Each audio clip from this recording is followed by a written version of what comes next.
Hi everyone, welcome to today's daily demo. Joining us is Tomasz Gop of CD Projekt. Thank you so much for joining us, Tomasz. Thanks for hosting me. So what did you bring for us? Oh, obviously I brought The Witcher 2, Assassins of Kings. It's one of the early pre-beta builds, but it's got a lot of stuff. Adventure, it's got combat, it's got cool environments. The original Witcher was this really interesting RPG that was based on, I guess, a series of very famous Polish novels.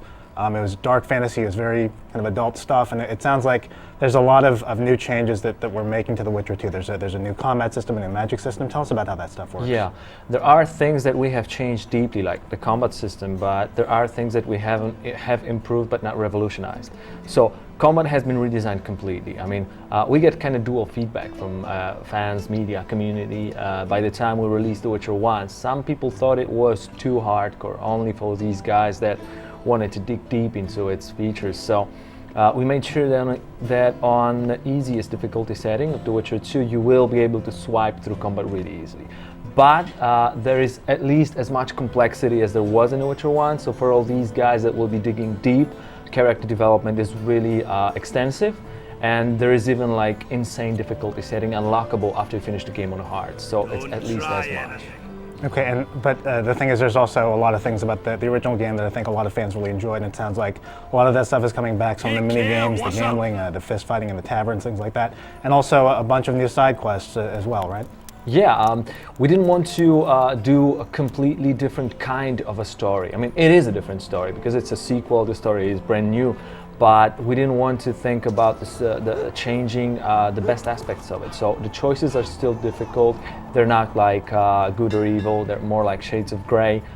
The world is really, a lot of things about this world are ambiguous. So you still will be running around and thinking, I mean, it forces a lot of players to make their own choices, and it makes the whole storyline to be different for everyone because we've got 16 different endings. And I think when people will have finished The Witcher 2, a lot of them talking about what they have seen and what they have experienced in the game, it will be a different kind of experience. So comparing that will also be fun. Mm-hmm.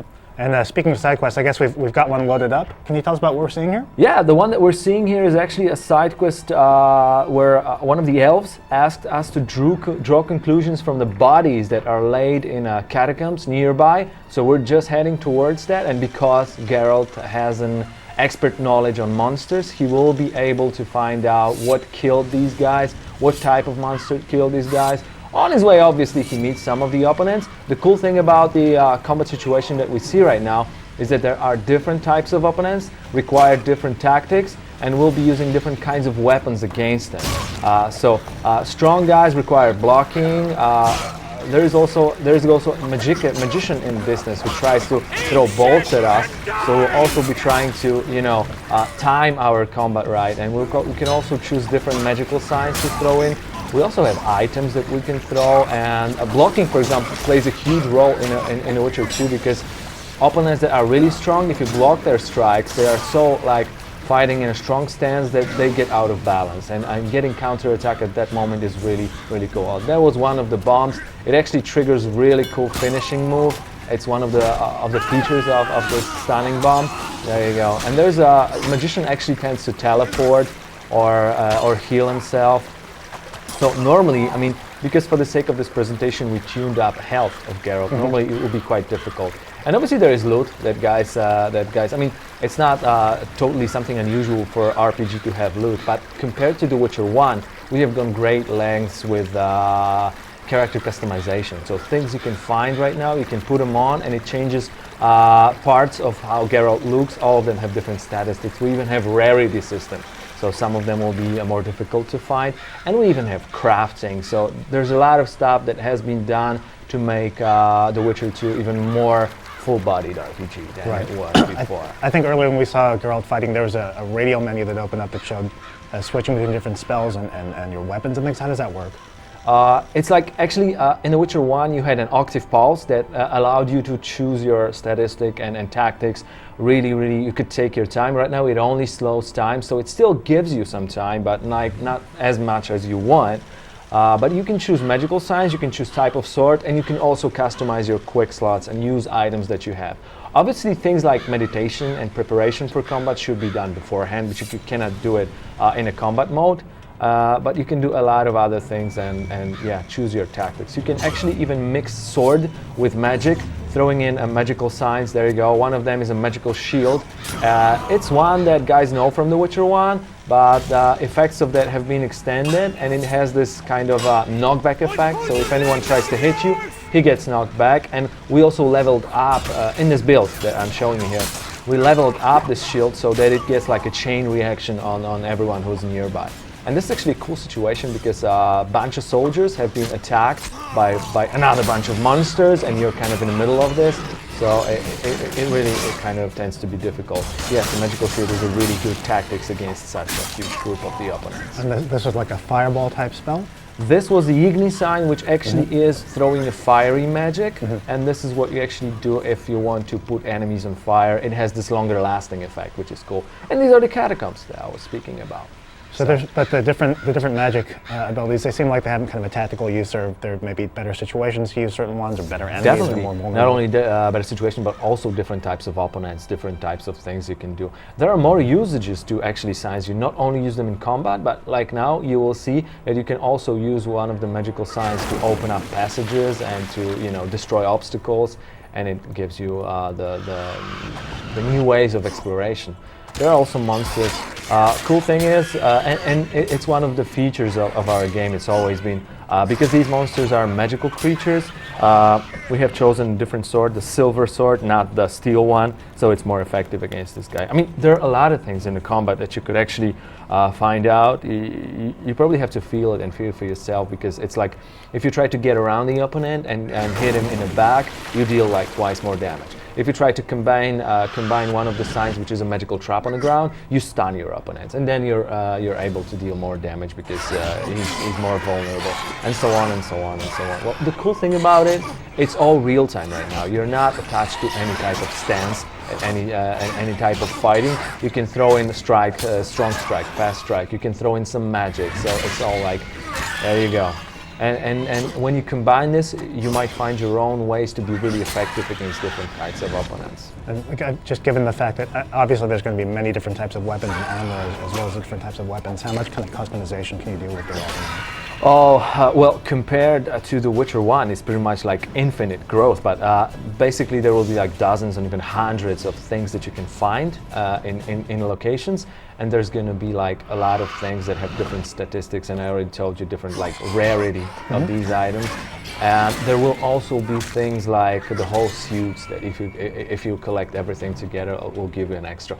In the corner of the screen, you could actually even, well, you could have seen just a moment ago a combat log that actually shows that the combat that you're seeing right now, it's not a simple hack and slash combat.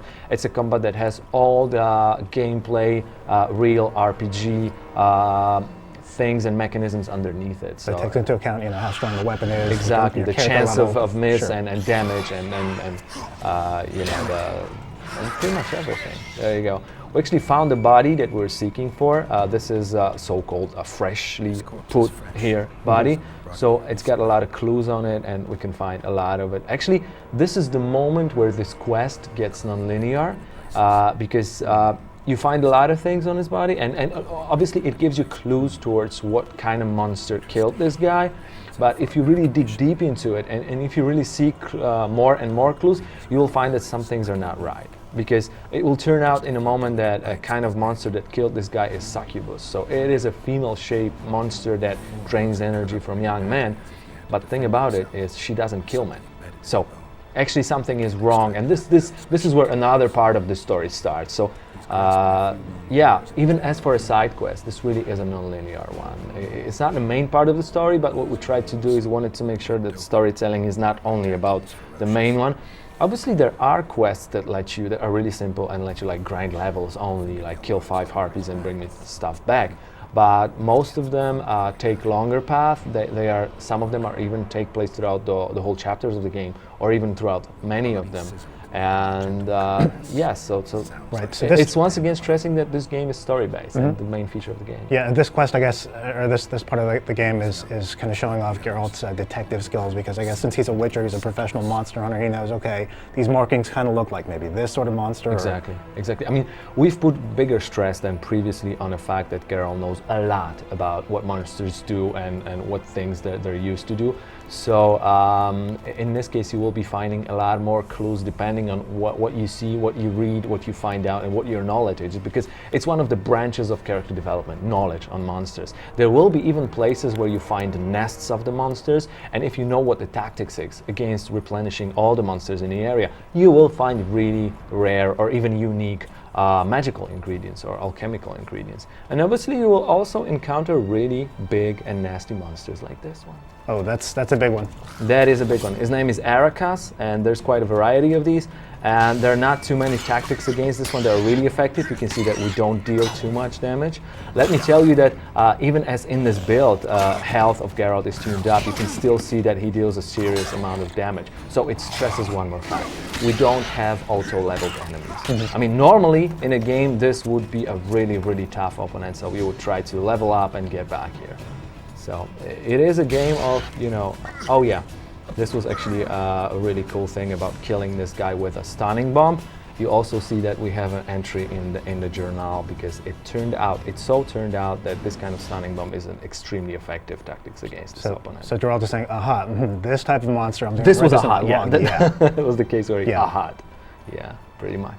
Okay, very cool. So we've seen the Witcher 2 in action. We've seen Geralt doing what he does best, hunting monsters.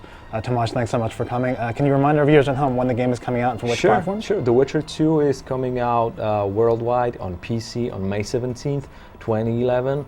I just would like everyone to check it out. Okay, great. That was today's Daily Demo with The Witcher 2. Thanks a lot for watching.